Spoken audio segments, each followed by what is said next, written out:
امام حسین کی شہادت کے بعد جب آل رسول کو قید کر کے امام حسین کے سر کو کاٹ کے نیزے پہ بلند کر کے شام کی طرف لے جایا گیا تو جہاں جہاں سے یزید کا قافلہ گزر رہا تھا لوگ پوچھ رہے تھے کہ یہ کس کا سر ہے اور یہ بیبیاں کون ہیں۔ جس کو بھی معلوم ہو کہ یہ رسول اللہ کا خاندان ہے تو ہر کوئی دل ہی دل میں ان ظالموں پہ لعنت کرتا رہا اور کوشش یہ تھی کہ یہ لعین ہمارے شہر نہ رکے۔ تو ویسے ہی چلتے چلتے جب یزید کا قافلہ شہر کرتان تک پہنچا تو وہ لوگ پہلے سے ہی باخبر ہو چکے تھے کہ فوج یزید نے اللہ کے رسول کے نواسے کو قتل کیا ہے، آل محمد کو قید کیا ہے، تو انہوں نے اپنے شہر کے دروازے بند کیے ہوئے تھے۔ قافلہ شہر کے باہر رک گیا اور درخت کے سائے میں یزید کے سپاہی سونے لگے۔ جب رات ہونے لگی تو راہب قریب آتا ہے اور دیکھے کہ ایک نورانی سر ہے جس پہ آسمان سے فرشتے آ کے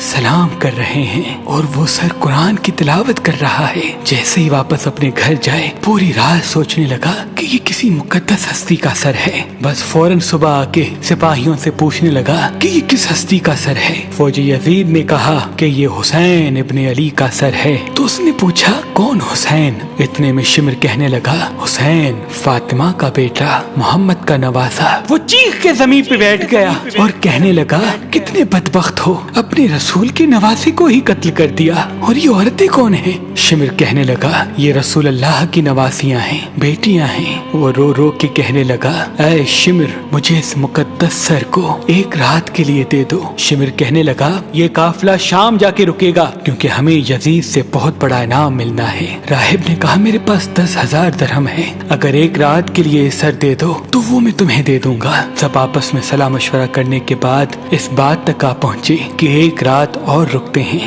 بالآخر ان ظالموں کو 10,000 درہم دے کے راہب امام حسین علیہ السلام کا سر لے کے اپنے گھر آ گیا اور ایک پتھر پہ آ کے اس سر کو رکھا اور زاروں قطار رونے لگا۔ اتنے میں امام حسین علیہ السلام کے سر سے آواز آئی اے راہب یاد کر جب تو اولاد کی دعا کروانے کے لیے میرے نانا کے پاس آیا تھا اور تمہارے مقدر میں اولاد نہیں تھا، میں نے اللہ سے دعا کی، اللہ نے تجھے 7 بیٹے عطا کر دیے اور تم نے کہا تھا کہ ایک مرتبہ میرے گھر آنا۔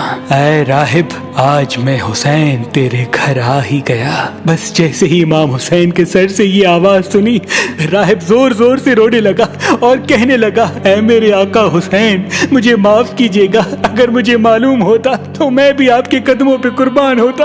امام حسین نے فرمایا اے راہب اللہ کی مرضی یہ ہے کیونکہ اللہ کا دین میرے خون سے زندہ ہونا تھا۔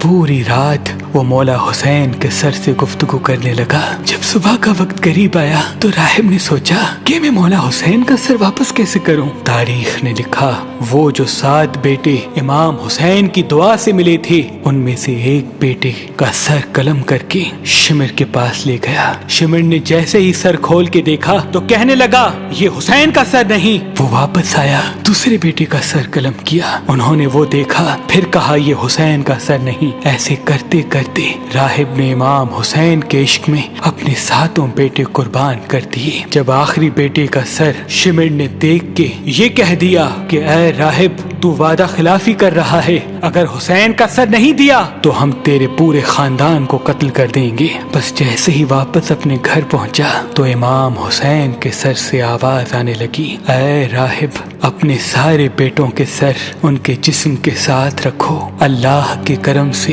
تمہارے سارے بیٹے زندہ ہو جائیں گے، اور میرے سر کو اٹھاؤ فوج یزید کے حوالے کر دو، کیونکہ یہ اللہ کی مرضی ہے، ہمیں شام تک پہنچنا ہے اور ہر گلی ایک ایک بازار سے گزر کے قرآن کی تلاوت سنانی ہے، میری بہن زینب کو خطبے دینے ہیں اور ایک ایک بازار سے گزرتے ہوئے اسلام کی تبلیغ کرنی ہے۔ تو بس راہب نے اپنے تمام بیٹوں کے سر ان کے جسم پر رکھے اور اللہ کے کرم سے وہ سارے کے سارے بیٹے زندہ ہو گئے۔ پھر روتا ہوا امام حسین کے سر مبارک کو فوج یزید کے حوالے کرتا ہے اور کہتا ہے کہ کتنے بدبخت ہو تم